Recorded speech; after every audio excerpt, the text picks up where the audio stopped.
बिस्मिल्लाहिर्रहमानिर्रहीम, अस्सलाम वालेकुम नाज़रीन। मैं हूं आपकी मेज़बान अलीशा शहजाद और आप देख रहे हैं प्रोग्राम क्राइम फाइल।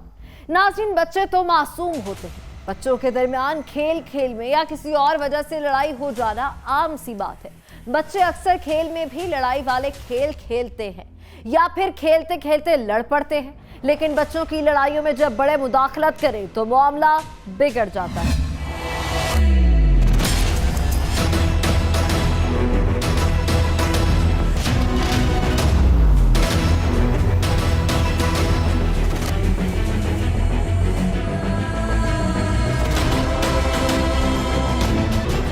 कराची के इलाके मंगोपीर में मामूली सी बात पर कत्लो गारत की होलनाक वारदात हुई। कराची का वही मोहल्ला जहां बरसों से हमसाए हर खुशी गमी में एक दूसरे के साथ खड़े होते थे, आज वो मैदान जंग बना हुआ है। हमसाए जो मां जाए के नाम से जाने जाते थे, आज एक दूसरे के दुश्मन बन चुके हैं। बच्चों की लड़ाई जिस पर सुलह भी हो चुकी थी, कैसे कत्लो गारत तक जा पहुंची। सर, ये मेरा भांजा है, तो ये हाथ मिला रहा था इनायत से, तो इनायत ने उसको चमाट मारा और गाली बकने लग गई। तो मेरे वालिद साहब जो थे वो अपने जानवरों को देख रहे थे, तो मेरे वालिद साहब ने उनको समझाया कि ये तो मासूम बच्चा है, इससे क्या दुश्मनी है आपकी, ये हमारी बड़े बड़ों की बातचीत है, तो आपने तो सलाहनामा कर लिया है। तो उसने जो है उनके जो भाई थे शाहनवाज़, उन्होंने और अताउल्लाह ने रात में मगरिब के बाद जो है 7:30 पे इन्होंने अनादुम फायरिंग करी, जिसके नतीजे में मेरे वालिद साहब को 5 गोलियां मारी और डंडों से मारा, क्योंकि वो सीने पे मारी थी 5। और मेरे जो भाई थे उनके दिल पे मारी, वो भी इस टाइम यहीं गेट पे जहाँ बाग हो गए थे। और लिहाजा ये कि मेरे को भी गोली मारी इन्होंने स्ट्रेट, ये आर पार हो गई। वालदा को भी इन्होंने पेट में मारी और गालियाँ भी बक रहे थे, और इनके पास इतने असले हैं कि जिसकी कोई हद नहीं।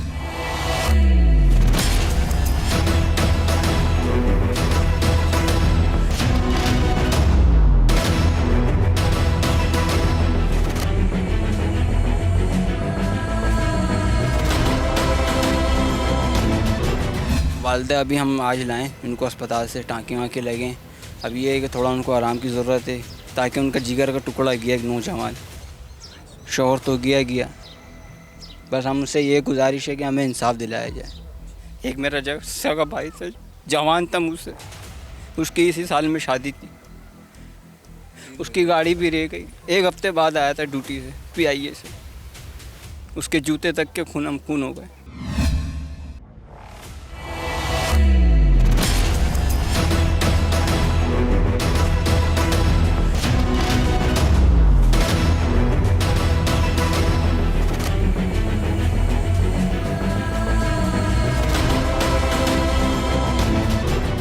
नाज़रीन, बाज़ औक़ात बच्चे अपने तनाज़ात खुद ही हल कर लेते हैं और बड़े की मुदाखलत की ज़रूरत भी नहीं पड़ती।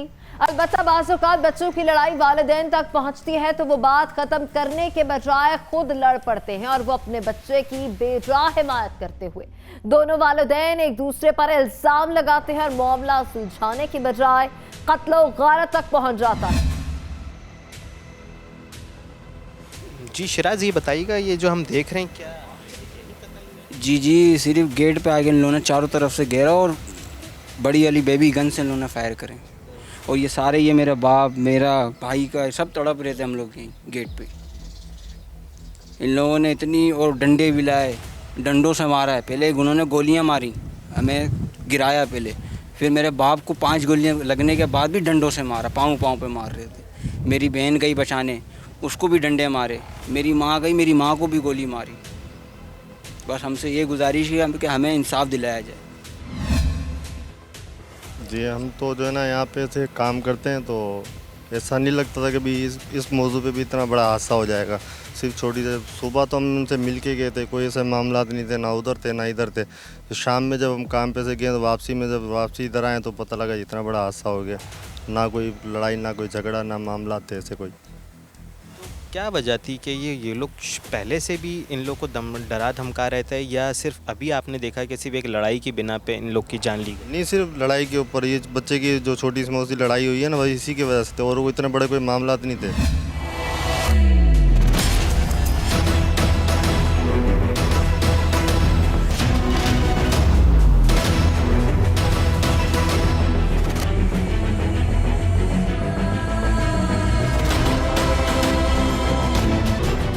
मासूम बच्चे ने तो हमसाये को सलाम करने के लिए हाथ बढ़ाया था। ऐसी कौन सी वजह थी कि सलाम करना बच्चे का जुर्म बन गया? दिल में पुरानी रंजिश पालकर हमसाये ने क्यों अंधाधुंध फायरिंग करके अपनी ही गली में सफ़े मातम बिछा दी? एक ही घर में 2 अफराद कातिल और 2 अफराद शदीद जख्मी हुए, बुरसा तड़प रहे हैं। कम से कम हमें 6 साल हो गए इधर रहते हुए, और भाई बंदी थी, हमें नहीं पता था ये पीठ के पीछे क्या करने हमारे लिए।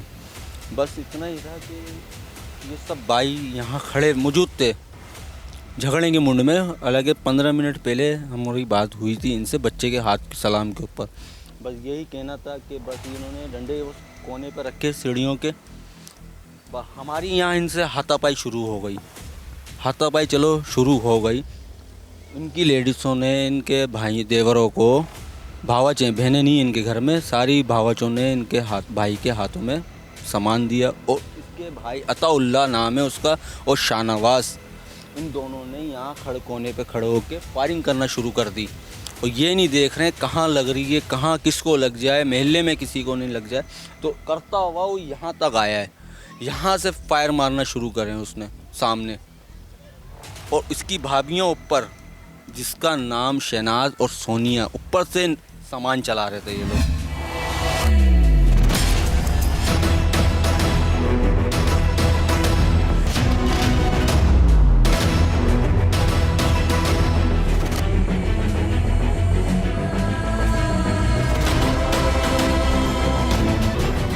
2 जनाजे एक साथ उठे हैं, 2 अफराद अभी जख्मी हालत में बिस्तर पर हैं। बच जाने वाला वाहिद शख्स अस्पताल के चक्कर लगाए या फिर घर में पड़ी मैयतें दफनाए। गम से निढाल शख्स अभी पुलिस थाने नहीं गया, मुलजिम फरार है। क्या कह रहे हैं जब आप थाने गए, उनका क्या मौक़िफ़ है? थाने नहीं गया अभी तक, मैं यहीं से फारिग नहीं हूँ अभी। इतना बड़ा सानिया हो गया, अभी तक आप थाने नहीं गए, ऐसी क्या वजूहात थी जो आप थाने नहीं गए? इसकी वजूहत यही थी, घर में अभी कोई करने वाला नहीं है मेरे अलावा, एक मैं ही हूँ। अगर मैं थानों के चक्कर, कोर्ट के चक्कर अगर लगाता रहूँ तो मैयतें यहाँ पड़ी रहेंगी, कौन करेगा इनका फिर? अगर मैं ही अगर थाने जाऊँ फिर फ़ायदा। मैयतों को अब मैं आज सोयम है, मैं फारिग हुआ हूँ। हमारे मंगो पीर थाने के कल साहब आए थे, उन्होंने मुझे आज बोला है कि फ़ोन करके मेरे पास आना, तो लिहाजा आज मैं यहाँ से सोयम से फारिग होके इनके पास फ़ोन करके जाऊंगा। देखते हैं, अलग हमारे जितनी भी पुलिस एहलकार आए हैं इधर, किसी ने, सब ने FIR काटी होंगी, हर थानों में कटी होंगी, मगर किसी ने मुझे कापियाँ नहीं दी हैं। क्यों नहीं दी हैं?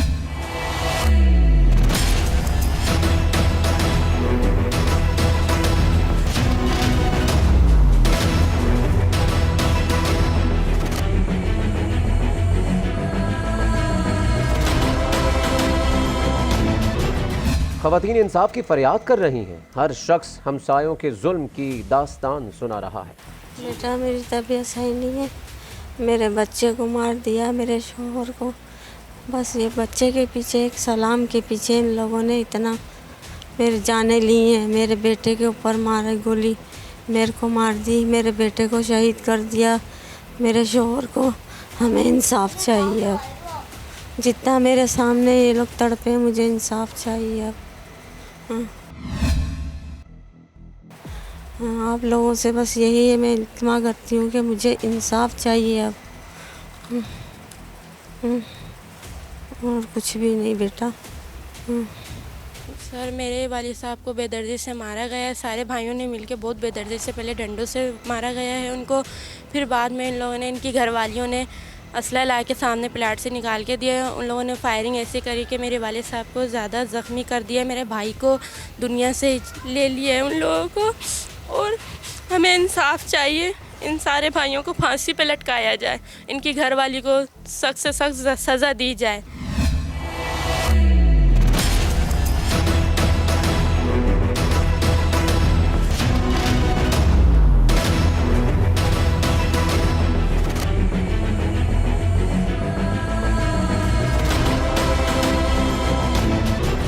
नाज़रीन, वालिदैन को चाहिए बच्चों के आपसी मामलात को अपनी अना का मसला ना बनाए। क्या इस वाक़े में भी ऐसा ही हुआ? बच्चों का लड़ना वालिदैन ने अपनी अना का मसला बना लिया था। उनको अपने बच्चे का रोना बर्दाश्त ना हुआ और इसने अपने मोहल्लेदार बच्चे को थप्पड़ मारना शुरू कर दिए, जिसने इसके बच्चे को मारा था। और यही मंजर मुलजिम से बर्दाश्त ना हुआ और इसने पहले झगड़ा शुरू किया और फिर गोलियां चला दी, जिसके नतीजे में 2 जानें जाया हो गई। यहाँ वक्त है ब्रेक का, हमारे साथ रहिएगा।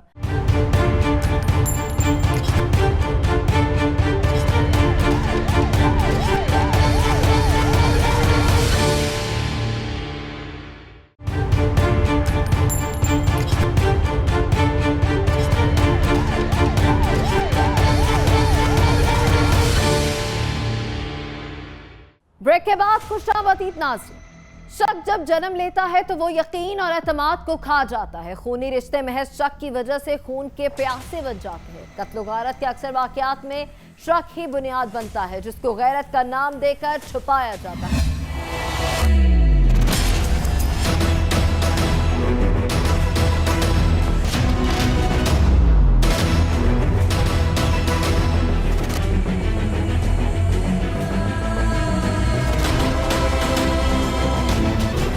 खानेवाल के इलाके तलंबा में भाई बन गया जल्लाद।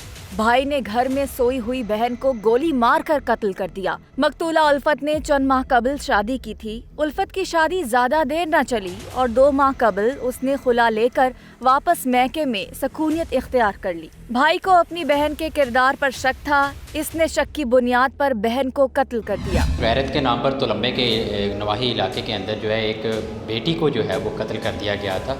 सफाक मुलजिम मेरे साथ मौजूद है, मज़ीद हम इनसे बात करेंगे। क्या नाम है भैया? मोहम्मद इखलाक है। क्या हुआ था आप? सर ये 1-2 दफ़ा पहले वाक़या हुआ है जी, फिर मेरे से बर्दाश्त नहीं हो गया, इस वजह से मैंने उसे कत्ल कर दिया जी। क्या वाक़या क्या हुआ था? सर वो इधर उधर चली गई थी जी, किसी के साथ ताल्लुक़ था उसका, पर उस वजह से सर मजबूरन।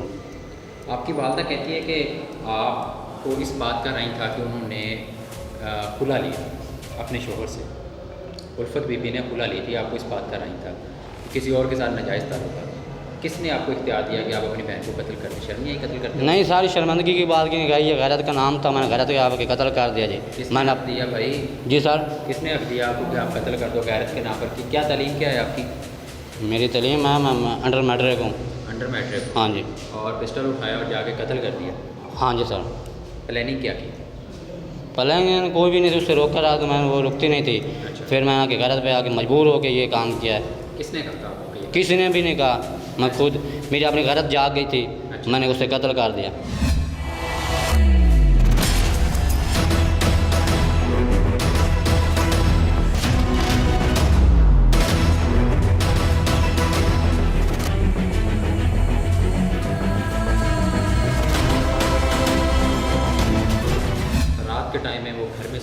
जी सर। तो आप उसकी शादी कर देते? सर उसकी शादी भी की थी 2 माह, बस उसके बाद 2 माह के बाद फिर भी नहीं रुकी जी। किसी को पसंद करती थी? जी, उसका गैर का ताल्लुक़ था जी। नाजायज़ ताल्लुक़? जी सर। उसके साथ शादी कर देते? सर वो करते भी नहीं थे जी, उन्होंने ड्रामा बनाया हुआ था, वो भी नहीं करते थे। अच्छा जी सर। तो उनको कोई कानूनी कार्रवाई करवाते, कोई सज़ा जजा दिलवाते, तो आपने कत्ल ही कर दिया? सर ये तो फिर होता है ना, मैं बाल था, मुझे मालूम नहीं था भाई इसका क्या करना है क्या नहीं करना। अच्छा। फिर मुझे मजबूर होकर ये काम करना पड़ा, मैंने कोई शौक़ से तो थोड़ी किया, मैंने गैरत पे आके मजबूर होकर ये काम किया जी। तो मुझे ये बताएं, शादीशुदा हुआ? जी शादीशुदा हूँ। कितने बच्चे हैं? हमारे 2 बच्चे हैं। 2 बच्चे हैं? हाँ जी। आप मुझे ये बताएं, आप यहाँ हवालात के अंदर आ जी गए, सर। वालिद आपका जो है वो हाथ पा चुका है, वालदा को भी आपने परेशान किया, अपनी सिस्टर को भी आपने कत्ल कर दिया, मासूम बच्चे हैं, इसकी सज़ा का पता है मर्डर का? सर ये गैरत का नाम इस पर क्या होगा, जो सार भी चला जाके गैरत की है ना मैंने। अच्छा। हाँ जी, मैंने गैरत की। तो फिर खुद को फायर मार लेते ना? खुद को मार लेते तो बेहतर होता। खुद को मार लेते ना, उसको क्यों मारा? किसको? अपनी बहन। आपने हमशीरा मारी है यार, किसी का मैं क्या मारा? हमशीरा को मारना कोई सवाब का काम है? सवाब का नहीं काम, तो फिर मजबूर होकर गैरत का नाम किया है, हमारी गैरत जागी है, इसलिए मैंने कत्ल किया। अच्छा, आपको कोई नदामत है इस बात के ऊपर? नहीं, कोई नहीं है। बिल्कुल नदामत? नहीं, सारी ज़िंदगी जेल में रहने को कोई बात नहीं है।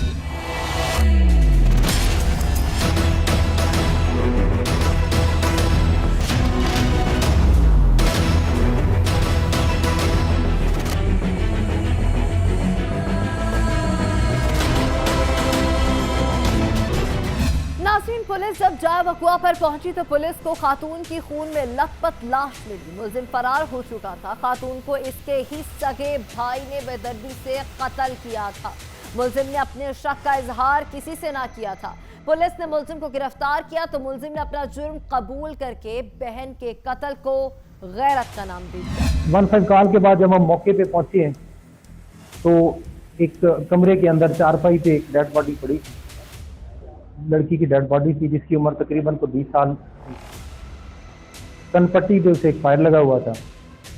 तो जब हमने जाके उधर से मालूम किया, पता जो ही की, तो लड़की की वालदा जो थी उसने बताया कि इसका भाई इखलास जो उनके घर का सरबराह भी है, उसने अपनी बहन को पिस्टल से फायर करके कत्ल कर दिया और फिर फरार हो गया। मुलजिम को हमने उसी रात फौरन हमने रेड की। तो मुलजिम ज़्यादा दूर नहीं गया था, हमने फ़ौरन रिस्पॉन्ड किया, हमने अपनी टीमें बनाई, हमने फ़ौरन रिस्पॉन्ड किया, मुलजिम को हमने गिरफ्तार कर लिया। इससे आला कत्ल जो पिस्टल थी स्टोर था वो भी मौके से हमने बरामद कर लिया। तकरीबन कोई 8-10 साल पहले मुलजिम का वालिद फौत हो गया था। ये घर में बड़ा था, घर का सरबराह था। 6 इसकी बहनें थीं, एक इसका छोटा भाई था। 5 बहनें शादीशुदा थीं, एक छोटी बहन थी। उल्फत बीबी जिसका कत्ल हुआ है, मकतूला जो है, इसने 1 साल पहले कोई शादी की थी। वो घरेलू नाचाकी की वजह से तलाक होगी। अभी कोई 2 माह से ये अपने वालिदैन के घर थी। इसके भाई को इसके किरदार पे शक था, इसने घर में किसी को बताए बगैर फिर इसको कत्ल कर दिया।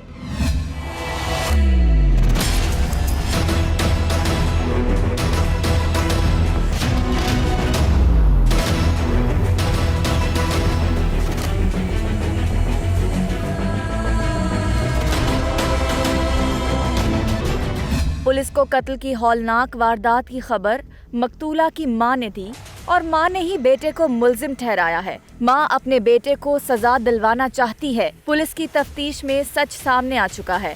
भाई ने शक की बुनियाद पर बहन को कत्ल किया है। 7 मई 2023 का एक वाक़या है जिसमें एक बड़ा अंदोनाक वाक़या हुआ। हमें 15 कॉल के जरिए थाना तुलंबा की हदूद में इतला मिली कि एक भाई ने अपने आतशीन से अपनी सगी बहन का जो है वो खून कर दिया है। इस मौके पर फौरी तौर पर मैंने SHO को हिदायत की कि वो खुद मौके पर जाए और वहाँ पर मुझे हालात से आगाह करें। तो SHO तुलंबा इखलाक अहमद जब मौके पर गए तो उन्होंने मुझे बतलाया कि वहाँ पर उल्फत बीबी जिसकी उम्र तकरीबन कोई 20 साल के करीब थी, उसकी लाश उसके घर में मौजूद थी और उसकी वालदा रज़िया बीबी ने पुलिस को ये इतला दी थी कि उसी के बेटे ने उसकी अपनी सगी बहन को कत्ल कर दिया असले आतशी से। तो मज़ीद इंफॉर्मेशन लेने पर यह पता चला कि अखलाक जो कि उल्फत बीबी का सगा भाई था, उसने इस रंजिश पर उसका ये कत्ल किया था कि जो उल्फत बीबी है, जो मकतूला है, इसकी कुछ अर्सा कबल एक शख्स के साथ शादी हुई थी जो घरेलू नाचाकी की वजह से कामयाबी से चल ना सकी और इस वक़ुआ से कुछ रोज़ कबल वो उस शख्स से नाराज़गी के तौर पर अपने घर में आन बैठी थी और इस चीज़ का उसके भाई अखलाक को बहुत ज़्यादा रंज था कि इसने जो है बड़ी ज़्यादती की है, जो कि एक मैं समझता हूँ कि हमारे माशरे में ये बड़ी गैर मामूली सी बात है और इसको ऐसा नहीं होना चाहिए। और उसने साथ साथ इस शक का भी इज़हार किया, उसकी वालदा ने, उसने किसी और शख्स के साथ कुछ ताल्लुकात बना रखे हैं।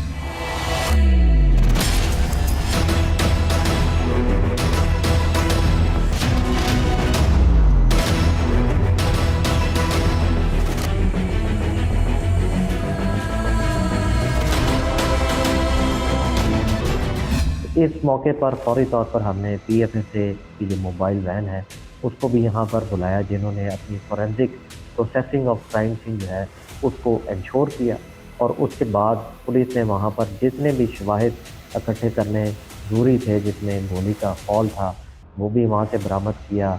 खून के जो वहाँ पर सैंपल लिए जाने थे वो भी हमने वहाँ से कलेक्ट किए। इसके अलावा क्राइम सीन को सेव करने के लिए वहाँ पर जो तदाबीर ज़रूरी थी उसको इंश्योर किया गया। इसके बाद मैंने फौरी तौर पर DSP चन्नू के ज़ेरे निगरानी एक टीम बनाई, जो कि एक हमारा रवायती तरीक़ाकार भी है, जिसमें हम जितने भी हीनियस केसेस होते हैं मर्डर के, उसके अंदर हम एक टीम ज़रूर बनाते हैं ताकि उसकी तफ्तीश को बेहतरीन तरीके से पाया तक पहुँचाया जा सके। तो DSP चन्नू ने फौरी तौर पर अपना तमाम तर तफ्तीशी मामलात को मद्देनज़र रखते हुए तमाम तर तकनीकी और इंसानी इंटेलिजेंस के ज़रिए इस शख्स को बहुत ही कम अरसे में गिरफ़्तार कर लिया है। अभी वो हमारी गिरफ्त में है और अल्लाह के फजल से हमने इसके कब्ज़ा से असला आतिशी जो इस वारदात में इस्तेमाल हुआ था वो भी बरामद कर लिया है। ये आपने बड़ा ही मौजूद सवाल किया। इस हवाले से आपको पता है कि एक दफ़ा 311 ताज़ीरात पाकिस्तान में मौजूद है, जो कि इस तरह के केसेस में हम बतौर तफ्तीशी अफसर FIR में उसको ऐड कर देते हैं, जिससे ये नॉन कंपाउंडेबल ऑफेंस बन जाता है। तो इसमें स्टेट जो है वो मुद्दई होगी और इंशाल्लाह आप देखेंगे कि इस केस को जब ट्रायल स्टेज पे आएगा तो पाया तकमील तक पहुँचाया जाएगा, ताकि मुल्ज़म को करार वाकई सज़ा जो है वो दिलवाई जा सके।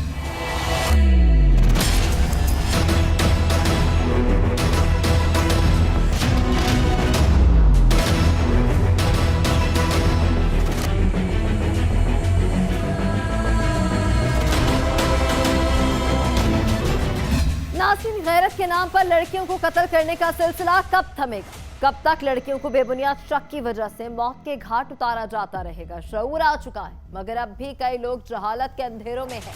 कानून के मुताबिक जब सख्त सजाएं होंगी तो ही खवातीन की जिंदगियां महफूज होंगी। कोई गैरत के नाम पर किसी खातून को कत्ल नहीं करेगा। यहाँ वक्त है कमर्शियल ब्रेक का। Stay with us.